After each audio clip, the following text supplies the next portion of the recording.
Today is day 15, and I know I was supposed to be posting these every single day, but a lot has transpired in that amount of time.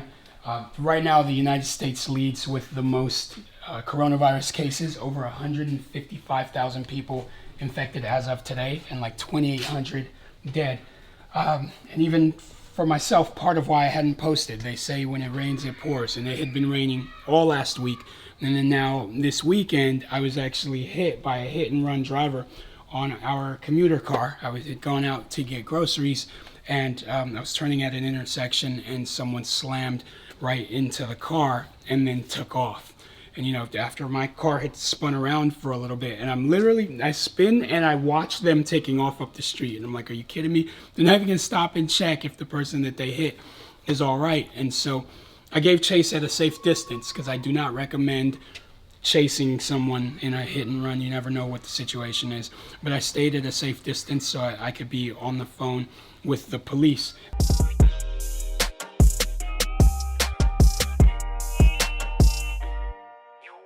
It turned out to be kids. It was 4 kids in a car, probably around the ages of 18, 19 years old. And I followed them, and I watched as they removed their front bumper and then pulled up to a certain street. Just as the police were getting there, I'm waiting there at a distance, watching as the police approach the vehicle, and the kids jump out and take off on foot. I was like, are you kidding me? How can this be happening right now in front of me? And when the police caught up to the kids, of course, they denied even getting into an accident. Yet there's no bumper on the front of their car. And my car is all smashed up, as you can see here. The door got slammed in. I can't even open this door anymore. The wheel is totally bent on there, and they knocked the bumper off. And even still, like in the midst of like this whole coronavirus thing, when the cops asked me if I wanted to press charges on the kids, that's where the empathy set in, to where, as someone who lectures at colleges and high schools all the time, where I'm talking to kids about doing the right thing, like, I know how easy it is for young people to make mistakes, for young kids to freak out and panic when they're in a situation like that. I don't know what all the circumstances were, but I definitely didn't want to see some kids go to juvenile hall in the midst of this coronavirus issue, when we already know that people in jails, they're being affected by this in jails. They're already overcrowded there. Police are overworked, even with dealing with the intake of how they're going to handle new inmates coming in. And so I just didn't want to see all of that. Honestly, I just want fair insurance to take care of the vehicle, and that's it, And so sometimes, even when we're upset, like I was upset, I'm okay. I was a little shook just from the fact that the car spun around, but aside from that, I'm okay. And so I didn't have to go to the hospital or have the paramedics or anyone check me out.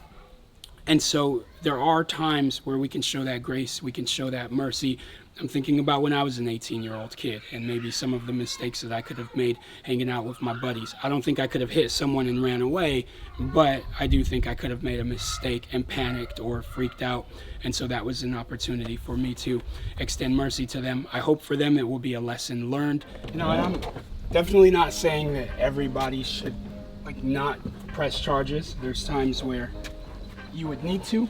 But I think in a situation like this, where I wasn't hurt and the parents came out and were apologetic, I'm okay with the kid not going to jail, and instead just having insurance take care of this thing, because I need the car and I don't want to have to pay for the damages when you've got kids off doing hit and run. But it's not worth jail. That can really affect someone's life long term, especially with all of the coronavirus cases that have been reported inside jails and juvenile detention centers. It's not the place that I want to send a kid. So it'll get fixed and life goes on.